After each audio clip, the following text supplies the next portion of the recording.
name is Dr. Anzar, and in this video, I am going to tell you about the auscultation of the heart sounds.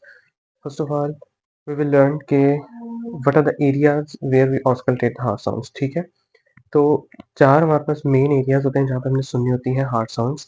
That are the mitral area, tricuspid area, pulmonary area and aortic area. ठीक है, अब इस diagram में सारे areas मैंने अच्छे तरीके से आपको बताए हुए हैं कहाँ कहाँ पे है. पहले हम ये एरियाज देखते हैं, फिर हम हार्ट साउंड्स देखते हैं चारों के चारों. ठीक है, सबसे पहले है माइट्रल एरिया S1.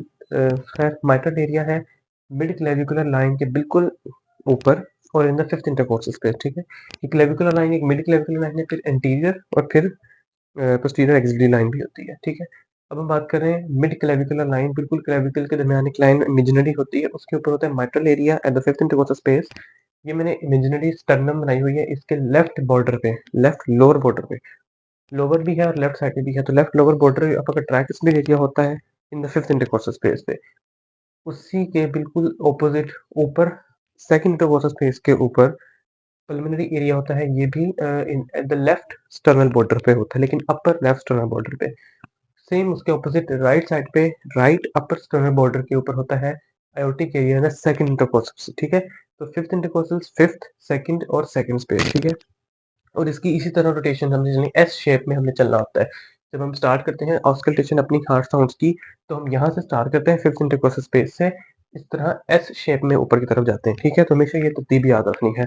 क्या आप यहाँ से भी ऐसे शुरू कर सकते हैं, यहाँ से भी ऐसे शुरू कर सकते हैं. ठीक है, तो ये चार एरिया से mitral area near the mid clavicular line in the fifth intercostal space, tricuspid area around the left lower border sternal border in the fifth intercostal space, pulmonary area around the left upper sternal border in the second space, और aortic area right upper sternal border in the second space.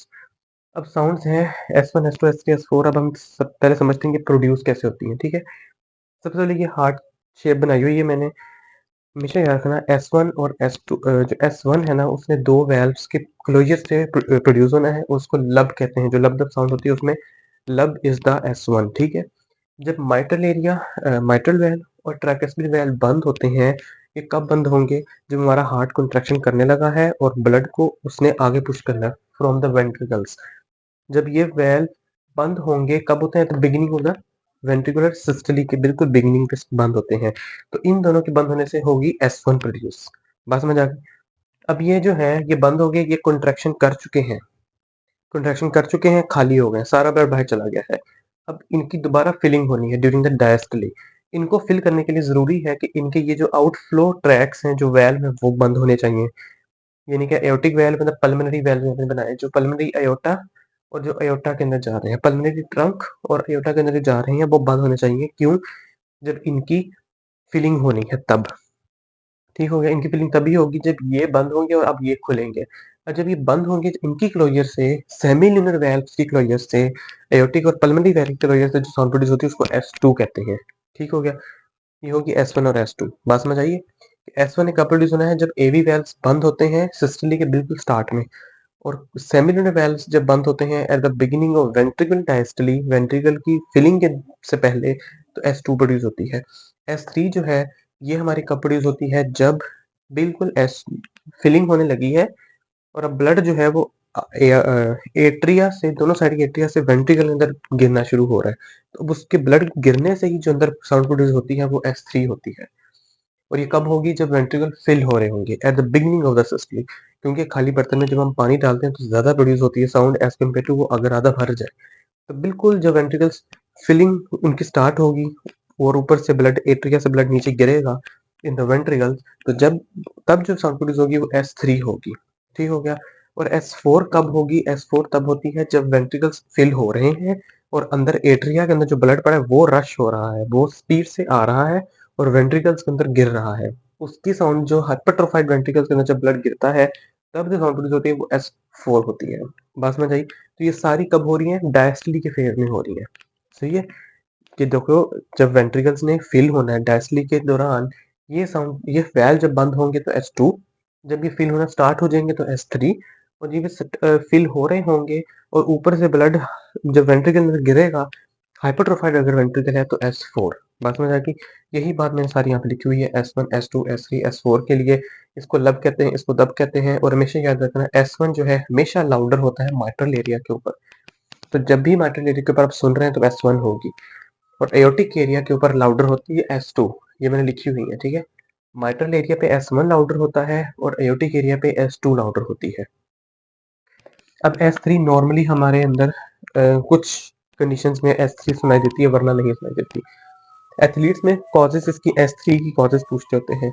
Athletes में S3 सुनाई देती है, children's and young adults में और pregnancy state में S3 आपकी sound सुनाई देती है, वरना इन तीनों कंडीशन के अलावा वो पैथोलॉजिकल कॉज होगी, ठीक है।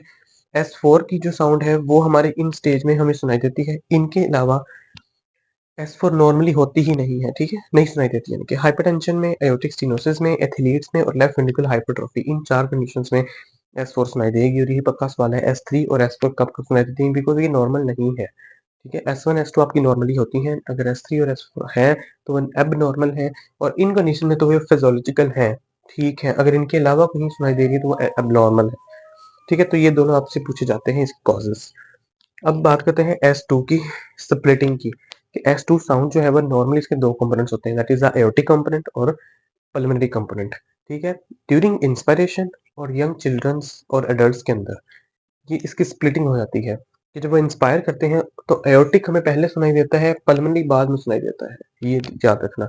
अब ये मैंने सीक्वेंस बनाया कि आपको बाद में बताता हूँ, लेकिन स्प्लिटिंग ऑफ S2 ये होता है कि एओर्टिक पहले सुनाई देगा, पल्मोनरी बाद में सुनाई देगा, ठीक है। अगर तो ये फिजियोलॉजिकल कंडीशन दो में हो सकती है, इंस्पिरेशन में और बच्चों में। अगर ये एडल्ट्स में है तो वो कोई ना कोई पैथोलॉजिकल कॉज है, वरना ये स्प्लिटिंग नहीं होती। और एक्सपायरेशन में भी अगर आपकी स्प्लिटिंग हो रही है तो भी वो एबनॉर्मल है। तो इसकी फिजियोलॉजिकल कॉजेज में सिर्फ ये दो कंडीशंस आती हैं, it splits into A2 and P2, और A2 हमें पहले सुनाई देती है, P2 बाद में सुनाई देती है, ठीक है। और इसकी pathological splitting ASD, VSD, pulmonary stenosis and pulmonary hypertension, in condition में इसकी पैथोलॉजिकल स्प्लिटिंग होती है, वही एबनॉर्मल होती है स्प्लिटिंग, ठीक हो गया। अब ये जो तरतीब मैंने बनाई हुई है देखें, ये S1 है, ठीक है। कब होती है, जब हमारे माइट्रल और ट्राइकस्पिड वेल बंद होंगे, और कब बंद होंगे, eight the beginning of the systole, ठीक है। S1 प्रोड्यूस होगी। फिर बात आती है S2 की, जिसकी स्प्लिटिंग यहाँ पे मैंने दिखाई हुई है, A2 P2 during inspiration. S2 कब होती है, जब हमारे पल्मोनरी और एओर्टिक वेल्व बंद होने हैं। कब बंद होंगे, फिलिंग फेज से पहले पहले। वेंट्रिकल्स ने ब्लड सारा बाहर फेंक दिया, पुश कर लिया, सिस्टली खत्म हो गई, अब उनकी फिलिंग स्टार्ट होगी, तो रास्ता पहले बंद करना पड़ेगा बाहर वाला। तो जब वो बंद हम रास्ता करेंगे, वेल बंद होंगे, तब S2 आएगी। तो S2 A2 P2 S1 के बाद आ गई, ठीक है। अब S3 जाहिर सी बात है, S2 S3 S4 एक ही चीज में चलते हैं, डैशली डैशली डैशली के दरमियान, इसलिए S3 आएगी। कब आती है, जब हमारा ब्लड गिरना शुरू होता है वेंट्रिकल्स के अंदर। तो S2 के फौरन, क्योंकि S2 कब बंद शुरू पैदा हुई थी, जब वेल बंद हुए थे। वेल बंद होने के बाद अगला स्टेप क्या होता है, ब्लड का गिरना। तो पहले फिर S3 आएगी, फिर S4 आएगी। जब ये सारे फिलिंग शिलिंग होगी, साउंड्स प्रोड्यूस हो गई, फिर हमारा S1 शुरू होगा। क्यों, क्योंकि अब ब्लड को हमने बाहर निकालना है। तो अब ये जो रास्ता जहां से ब्लड आ रहा था वो बंद होगा, रास्ता S1 प्रोड्यूस होगी। फिर सिस्टली शुरू होगी, फिर S1 साउंड प्रोड्यूस होगी, सिस्टली होगी, सारा ब्लड बाहर जाएगा। जब सारा ब्लड चला गया बाहर, फिर क्या होगा, फिर ये वेल बंद होंगी जो बाहर जाने का रास्ता है। क्यों, अब फिलिंग होने लगी है, तो इनके बंद होने से फिर S2 प्रोड्यूस हो जाएगी। तो ये सारा सीक्वेंस है साउंड्स का, पक्का आपका सिनेरियो आता है, और आपके ये एग्जाम में क्लिनिकल आता ही आता है कि ऑस्कल्टेशन ऑफ हाउस साउंड्स। बहुत इंपॉर्टेंट बात आपको पता होनी चाहिए। इसके एग्जामिनेशन के स्टेप्स हैं जो मैं भी आपको बताता हूँ, क्या करके भी दिखाऊंगा। ये एरियाज लाजमी पता होने चाहिए आपको, ठीक है। सबसे पहले आपने स्टेप्स ऑफ एग्जामिनेशन कराने लगा हूँ। इंट्रोडक्शन अपना कराना है, पेशेंट का कंसेंट लेना है, उसको एक्सप्लेन द प्रोसीजर कराना है, फिर उसके आपने एक्सपोज करवाना है, अपने हैंड सैनिटाइज कर लेने हैं, और आपने ऑस्कलेशन स्टार्ट करनी है। ऑस्कलेशन स्टार्ट हमेशा आपने कहाँ से करनी है, माइट्रल एरिया से, eight the fifth intercostal space से। सबसे पहले आपने इंस्पेक्शन कर लेनी है, चेस्ट की हल्की सी इंस्पेक्शन करने, क्योंकि एबनॉर्मेलिटी, कोई जख्म, कोई वुंड तो नहीं पड़ा वो, ठीक है। फिर आपने फिफ्थ इंटरकोस्टल स्पेस परकशन से ढूंढनी है, किसी की निप्पल के नीचे हो सकती है, ऊपर हो सकती है, निप्पल के लेवल पे हो सकती है। तो आपने फिफ्थ परकशन करके फिफ्थ स्पेस ढूंढनी है। वहां से पहले अपने स्टेथोस्कोप का पहले डायाफ्राम रखना होता है माइट्रल एरिया के ऊपर, फिर बेल रखनी होती है, ठीक है। वही एरिया आप दोनों चीजों से एट द सेम टाइम कर सकते हैं, या आप पहले पूरा ऑस्कल्टेशन कर लें विद द डायाफ्राम, फिर दोबारा आए विद द बेल के साथ करें। तो always auscultate first the diaphragm and then with the bell of the stethoscope, ठीक है। ये अपने प्रैक्टिकल अपने पेशेंट को सुपाइन पोजीशन पे लेटा के करवाना होता है। फिर अगर आप पेशेंट को बिठाएंगे, लीन फॉरवर्ड करेंगे, फिर दोबारा एरिया ऑस्कल्टेट करेंगे, फिर पेशेंट को लेटाएंगे, या और लेफ्ट लैटरल पोजीशन पे आपने करवट दिलवानी है। फिर वहां पे आपने सारे एरिया सुनने हैं, क्योंकि ये स्पेसिफिकली हैं। अगर मरमर्स आपने पढ़े होंगे कार्डियोवास्कुलर सिस्टम के अंदर, उनकी डिटेल में मैं इस प्रैक्टिकल में तो नहीं जा रहा, लेकिन वो मर्मर्स स्पेसिफिकली होते हैं कि कोई मर्मर जो है नेक की तरफ रेडिएट करता है, कुछ एक्सिला की तरफ रेडिएट करता है, कुछ हमें सुनाई ही लीन फॉरवर्ड होके ज़्यादा अच्छा देता है। तो मर्मर्स हमें सारे पता चल जाएँगे इन पोज़ीशंस पे पेशेंट को लेटा के। वरना इसका जो मेन जो पोज़ीशन है वो यही है कि पेशेंट को सुपाइन लेटाया जाए और ऑस्कल्टेशन की जाए बस, ठीक है? तो यहाँ पे आपका प्रैक्टिकल खत्म हो जाता है। लेकिन अगर मरमर्स उसने पूछा कि हाउ वी ऑस्कल्टेट द मरमर्स, तो आपने बताना है कि ये फ्ला मरमर हम एक्सिला में सुनेंगे इसलिए हम उसको लेफ्ट लैटरल पोजीशन में लेटा रहे हैं, और फ्ला मरमर जो है वो पेशेंट को फॉरवर्ड बिठा के लीन फॉरवर्ड करा के ज्यादा अच्छा सुनेगा, तो हम इसलिए मैं इस पोजीशन में इसको लगा रहा हूँ, ठीक है? तो इस तरह करना है, फिर बाद में पेशेंट को अपने कवर करके थैंक्स कर देना। इस तरह ये सारा परफॉर्म अभी हम करेंगे। तो ये सारा सिनेरियो था साउंड्स का। आपने अच्छे तरीके से याद करनी है, इन चार साउंड की कॉजेज देख लेनी है कि कौन कौन से इसकी कॉजेज है, ठीक है? और ये भी देख लेना है कि माइट्रल में S1, ट्राइकस्पिड में S1, और इन दोनों में से अच्छा कहाँ से सुनाई देता है? S1 माइट्रल में। फिर इन दोनों पे S2 S2 है, ज्यादा अच्छा कहाँ सुनाई देता है? एओर्टिक पे S2 उसमें अच्छा सुनाई देता है, ठीक है? तो अब हम इसकी परफॉर्मेंस करते हैं। ओके, अब हम करते हैं examination for the heart sound auscultation, ठीक है? इसमें अपने वही चीजें करनी है कि अपने इंट्रोडक्शन कराना है, पेशेंट का कंसेंट लेना है, उसको एक्सप्लेन द प्रोसीजर करना है कि हमें आपकी छाती का मुआयना करना है, ठीक है? उसके बाद आपने उसका प्रॉपर एक्सपोज़र करवाना है फ्रॉम द नेक से लेके अपर एब्डोमेन तक, ताकि आपने इसकी नेक भी एक्सपोज़ करनी है, एक्सिला भी, और पूरी चेस्ट आपको एक्सपोज़ होनी चाहिए, नॉट ओनली द 4 एरियाज़ जो हमने डिस्कस किए थे, ठीक है? उसके बाद आपने वही अपना अपेरेटिस प्रिपेयर करके ऑस्कल्टेशन कर लेनी है, ठीक है? अभी मैं करके दिखाता हूँ, फिर आप देखिएगा। अस्सलाम वालेकुम, मेरा नाम अनज़र उस्मान है, मैंने अभी छाती का मुआयना करना है। इस दौरान आपको कोई मसला तकलीफ नहीं होगी। दौरान मुआयना की तकलीफ होती तो आपने मुझे रोक देना है, ठीक है? ओके। सो अब हमने ये, जैसे कि हम लोग देख सकते हैं, हमने एरियाज यहाँ पे मेंशन कर दिए हुए हैं। This is a mitral area at the fifth intercostal space, बिल्कुल लेफ्ट साइड पे होता है, ठीक हो गया? This is the tricuspid area in the fifth intercostal space, जो कि स्टर्नम के लोअर लेफ्ट बॉर्डर पे होता है। This is a pulmonary area in the second intercostal space, जो कि अपर लेफ्ट स्टर्नल बॉर्डर पे होता है। और this is the aortic area, ये भी in the second intercostal space पे होता है, in the upper sternal border of the right side पे, ठीक है? और दूसरी बात हमें बताई हुई थी, इन 4 एरियाज़ पे आपने ऑस्कल्टेशन करनी है हार्ट साउंड्स की, और आपने एस शेप में चलना है। या यहाँ से स्टार्ट कर लें तो यहाँ तक आना है आपने, या यहाँ से स्टार्ट करें आपने यहाँ तक जाना है, ठीक है? दूसरी बात ये है कि यहाँ पे माइट्रल एरिया में आपको बताया था कि S1 is louder than S2, ठीक है? एंड एओर्टिक वाले एरिया के ऊपर S2 is louder than S1, ठीक है? सब पे आपको S1 S2 सुनाई देती हैं, नो डाउट, लेकिन इन दो, इस पे S1 ज्यादा लाउडर होगी, इस पे S2 ज्यादा लाउडर होगी। तो आपने जो इस एरिया पे ज्यादा हार्ड साउंड आपको सुनाई दे रही होगी वो आपकी S1 होगी, ठीक है? और जो यहाँ पे ज्यादा ऊंची सुनाई दे रही होगी S2 होगी, ठीक है? तो अब हम अपना, अब दूसरी बात इसमें, पेशेंट का exposure is very important. Patient should be expose from the neck to the abdomen तक, सारा का सारा एक्सपोज होना चाहिए, क्योंकि अभी हम देखते हैं इसमें कुछ मर्मर्स हैं जो हमने सुनने हैं, नेक में भी सुनने हैं, एक्सिला में सुनने हैं। तो इस वजह से आपको पेशेंट को पूरा एक्सपोज करना पड़ेगा, और हार्श साउंड्स के लिए प्रेफरेबली यही कहा जाता है कि एक्सपोजर होना जरूरी है, ठीक है? अगर एग्जामिनर आपको कहता है कि आपने एक्सपोज नहीं करना और आप ऐसे ही परफॉर्म करेंगे, तो आपको वैसे ही करना पड़ेगा, ठीक है? लेकिन आपने लाजमी पूछ लेना है एग्जामिनर से कि should I expose the patient. तो अब हम ऑस्कल्टेशन स्टार्ट करते हैं। इस तरह आपने बेल को पहले वार्म कर लेना है, ठीक है? उसके बाद आपने टैप करके चेक करना है कि ऑन है या ऑफ है, ठीक है? उसके बाद आपने ऑस्कल्टेशन स्टार्ट करनी है, ठीक है?